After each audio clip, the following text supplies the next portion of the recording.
Hi, everyone.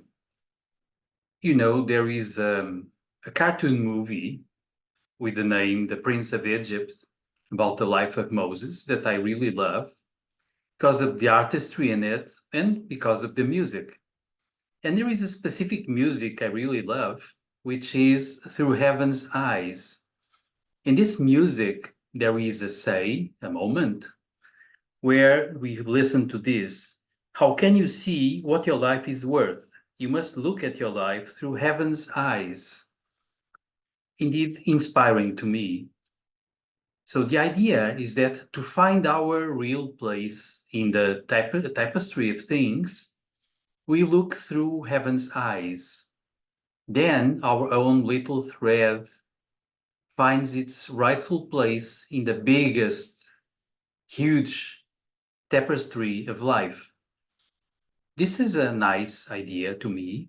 And of course, the next thing is okay, but how can we look at things through heaven's eyes, departing from our own little life, our limited view, departing from evaluations based on selfish little moments, departing from likes and dislikes about lots of minor stuff in our lives, to indeed get into a larger view? Well, I think there are some ideas that might be helpful here.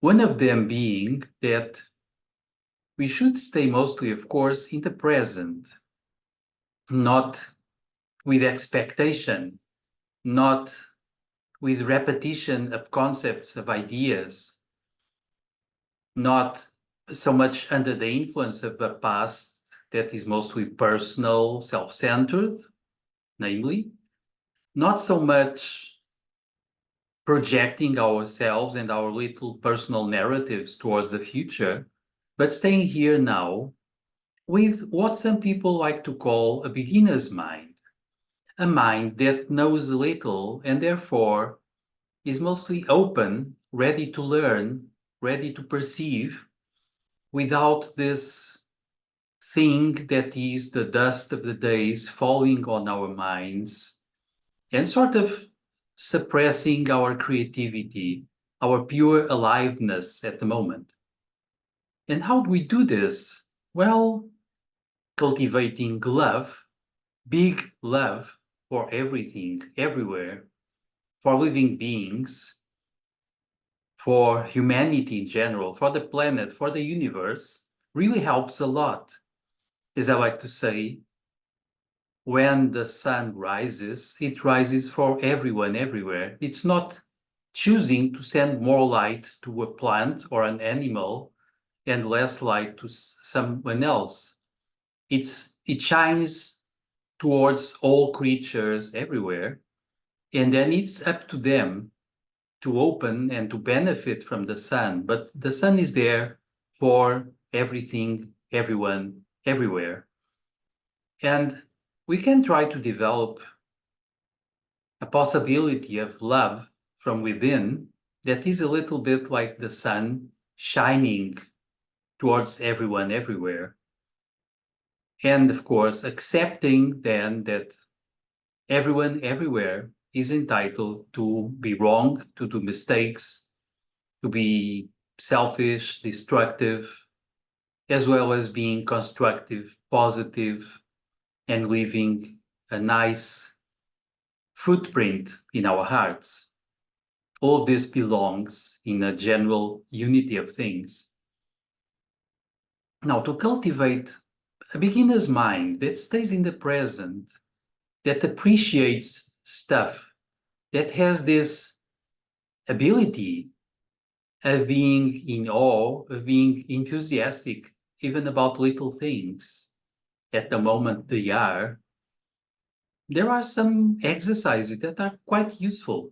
One of my favorites is just listening to the same music that I like several times in a row. But for this, the idea is that first time I listen, I allow myself to know that I have listened to this music before. Like What a Wonderful Life from Louis Armstrong. Now, then I will listen to this again, doing my best not to know, not to expect the next sound going out of the loudspeakers. So I close my eyes and I listen as if I had no idea at all about what will be the next sound. And then suddenly I find details, little things in the sound that I actually didn't notice before. And this is a wonderful feeling and sensation. Still, I listen again, same spirit, and I get even more joy out of it. Finding details, finding more beauty in the same music.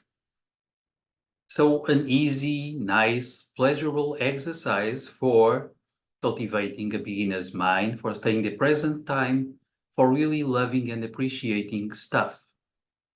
Another little exercise I like to practice, sometimes when I walk in town, in places that I have been before, some places I have walked around lots of times before, I really try to observe, to pay attention, searching for stuff I haven't noticed before. Sometimes tiny details, sometimes some decor, perhaps some new plant someone placed outside, perhaps a different shine, perhaps a different light, another play of shadows and colors I haven't seen before because now it's a different time of the day. So I like to cultivate this kind of thing. It's really helpful to me. And the idea is that most will want to learn to be open, appreciative of everything, of being alive, of aliveness, of life everywhere, of people, of objects, of places. And eventually, we start noticing the energy of things. And then, of course, we might as well appreciate dark and light energy. We appreciate that the the shine of the sun can reach out to everyone everywhere, and we can learn to do sort of the same thing, not in a pretentious way, but because it feels great to just expand our joy, our inner fire towards everything, everywhere. This is the idea for now. As usual, if you like, comment, share, subscribe. See you.